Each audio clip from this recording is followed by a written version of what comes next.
JBN, we keep you informed. I am Michelle Jones, and in the news, 221 awardees recognized for contribution to nation building. In today's National Honors and Awards presentation and investiture ceremony, 221 Jamaicans were recognized for their contribution to nation building. Governor General Sir Patrick Allen presented the awards at King's House. 10 awardees were conferred with membership in the Order of Jamaica. 30 were made members of the Order of Distinction Commander class, while another group of awardees were given the Order of Distinction Officer class. 6 people were presented with the Badge of Honor for gallantry, while 29 received the Badge of Honor for meritorious service.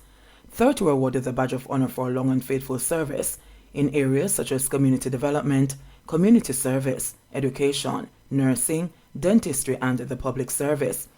78 members of the uniform groups representing the Jamaica Defence Force, Jamaica Constabulary Force, the Department of Correctional Service, and Jamaica Fire Brigade were given the Medal of Honor for meritorious service. Reggae singer Secure killed in bike crash. Reggae artist Secure was killed in a bike accident along the Boscobel Main Road in St. Mary on Sunday morning. The Corporate Communications Unit confirmed the incident but had no details about the circumstances surrounding his death. There has been an outpouring of grief on social media over news of the artist's death. One user said, "This is so sudden and hard to believe cause I never knew Wednesday at VIP Palace in Noche would have been our last time together. I'm literally broken. Wake up cause the family miss you. Jailer miss you." Another user said, "I never accepted it, bro. You had so many big plans in the music industry. This hit me hard, my brother." Fellow reggae artist Nyako Fire wrote, "Jano really with this, my condolences to his family." Secure, whose real name is Ralston Richards, hailed from the farming community of Plowden in Manchester. It was while attending New Forest Primary and Junior High School that he fell in love with music, recording his first demo at age 16. His debut single Farewell featured reggae singer Turbulence. His other songs include Success Prayer and Tool. Senton police probing alleged sexual assault of visitor at hotel. The police in Senton are probing the alleged sexual assault of a female visitor at a hotel in the parish. A search is on to locate her alleged attacker. It is reported that the woman and the man, said to be a photographer, became acquaintances subsequent to her arrival in Jamaica from the United Kingdom on October 5. It has been alleged that on Sunday afternoon, the woman went to a restroom at the property, and while there she was reportedly lured into a cubicle by the man and was assaulted. She reportedly then revealed the incident to a relative, and a report was subsequently made to the hotel. She was later taken to the St. Anne's Bay Regional Hospital. An intense investigation has commenced into the matter. The alleged perpetrator is being sought by the police. Illegal guns seized in Portmore, 2 men arrested. Cops attached to the St. Catherine South Police this morning arrested 2 men following the seizure of a Ruger pistol and 9 rounds of ammunition in the community of Bridgeport in Portmore. The Portmore police report that about 4 or 5 a.m., lawmen were on an operation at a premises when the gun and ammunition were found. Both men who occupied the premises were taken into custody. Their identities are being withheld pending further investigations. 2 persons detained for fraudulent sale of lands near Clifton. 2 persons have been detained in relation to the fraudulent sale of lands near Clifton in St. Catherine, a source has revealed. The 2 are expected to be questioned this week. The issue of fraudulent sale of lands gained national attention earlier this month when Prime Minister Andrew Holness announced the October 6 demolition of illegal structures on that section of the former Bernard Lodge Sugar Estate. Holness said a criminal gang had captured lands near Clifton and was reselling the lots. He later said he has asked the Major Organized Crime and Anti-Corruption Agency to conduct a probe into the sale of the lands. The Prime Minister said he was also looking to expand the probe island-wide and to uncover whether political or government officials were involved in these fraudulent sales. Police probing murder of national security employee in St. Catherine. Homicide detectives are searching for 2 suspects in connection with the fatal shooting of an employee of the Ministry of National Security in Portmore, St. Catherine. Garfield Jones, an auditor in the ministry, was shot dead at a construction site in 5 East, Greater Portmore, on Saturday afternoon. According to information received, Jones was transporting workers away from the site when gunmen opened fire to his motor vehicle. He was taken to hospital where he was pronounced dead. Jones had gone to the construction site after the workers became fearful when armed thugs showed up. He was moving the workers when he was shot. The Greater Portmore police are investigating the incident. St. Mary Police concerned about crime in 3 sections of the parish. Acting Superintendent for the St. Mary Police, Deputy Superintendent Kevin Francis, has highlighted the sections of the parish that are of concern to the police in relation to crime. DSP Francis, in his address at the recent meeting of the St. Mary Municipal Corporation, says 3 of the 11 police areas have caught the attention of the authorities. Of our 11 stations, we have some areas of concern, which include Anoto Bay, Oracabessa, and of recent times, Gale. DSP Francis is also encouraging residents to share information with the police in the fight against crime. He says those who do not feel comfortable speaking directly to the police should find other community leaders to pass on the information. If you don't trust your police sources, trust your politicians.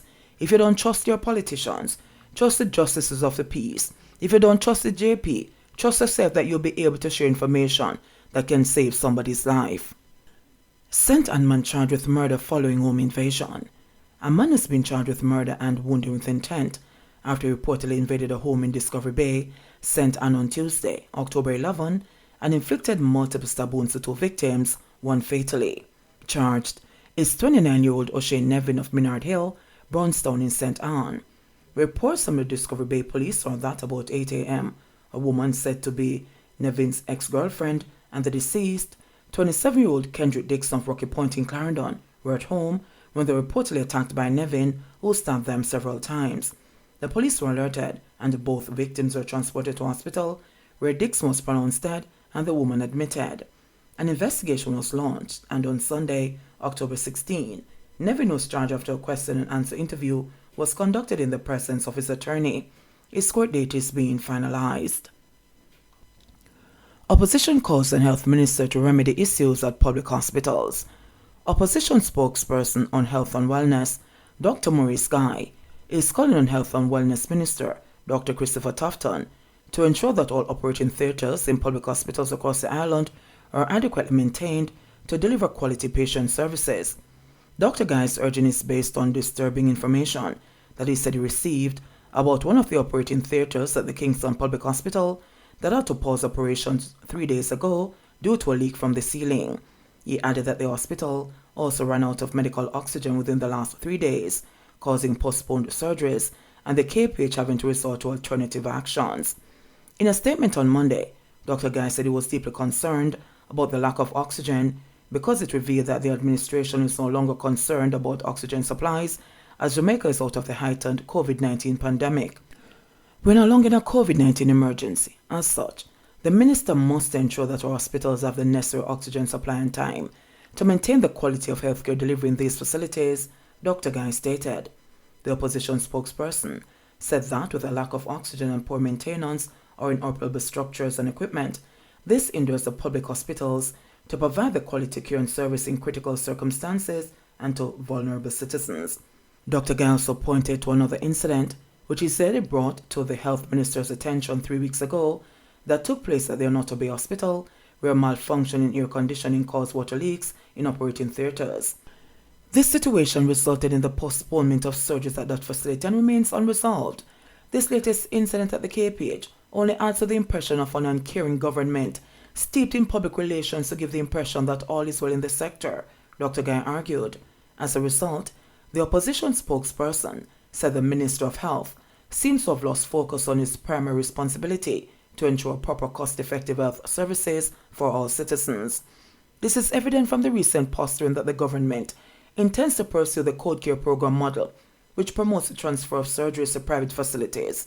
This policy option is potentially devastating to the poor, disabled, and other vulnerable groups due to the high cost of these groups rather to try to access the care privately, he emphasized. Right now, we are witnessing a pattern of neglect of the publicly funded hospitals in favor of private arrangements, which cannot be how health services are delivered to our citizens, Dr. Guy remarked. He added that it was against this background that he is calling on the health minister to ensure that the country's health facilities are functioning at optimal levels, particularly those with operating theatre issues, such as the KPH and Anoto Bay Hospital.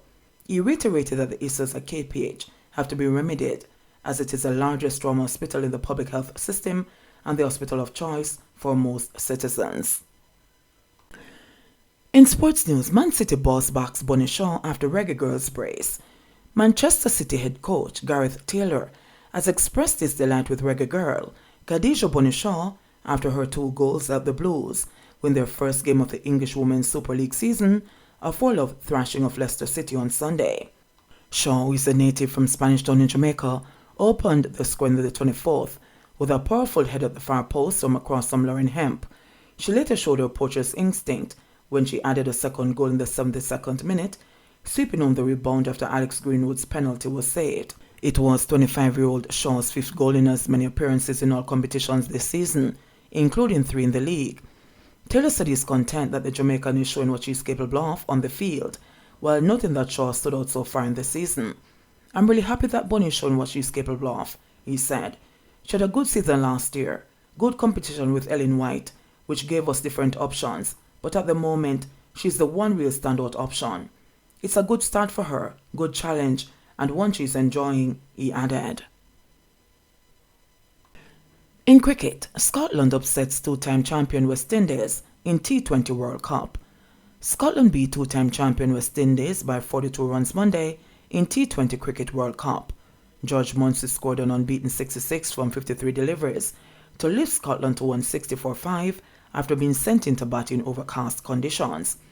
Disciplined bowling from Scotland resulted in regular wickets and restricted West Indies to 118 in 18.3 overs in replying the Group B opener. "It's a special win for us," Scotland captain Richie Barrington said. "There's a lot of hard work that's gone into this. I'm just extremely proud."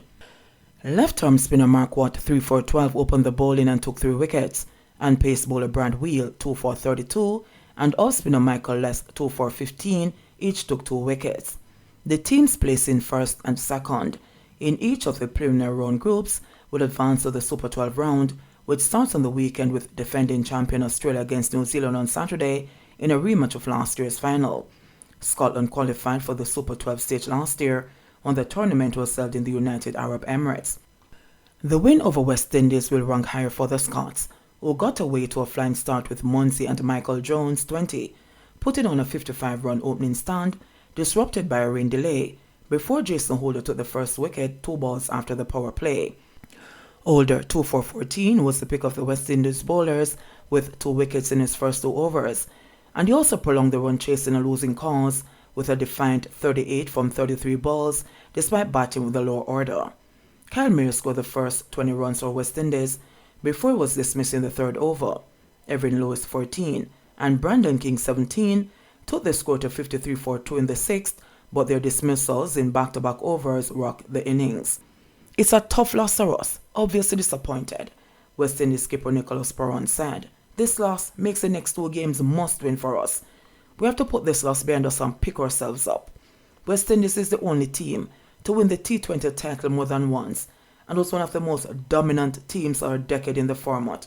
But the retirement of Chris Gayle has left some holes in the composition of the team. Perron's team needs to rebound quickly with a game against Zimbabwe on Wednesday when Scotland takes on Ireland." JBN, we keep you informed. Please remember to subscribe, like, share, leave us a comment, and click the notification bell to receive our daily news items.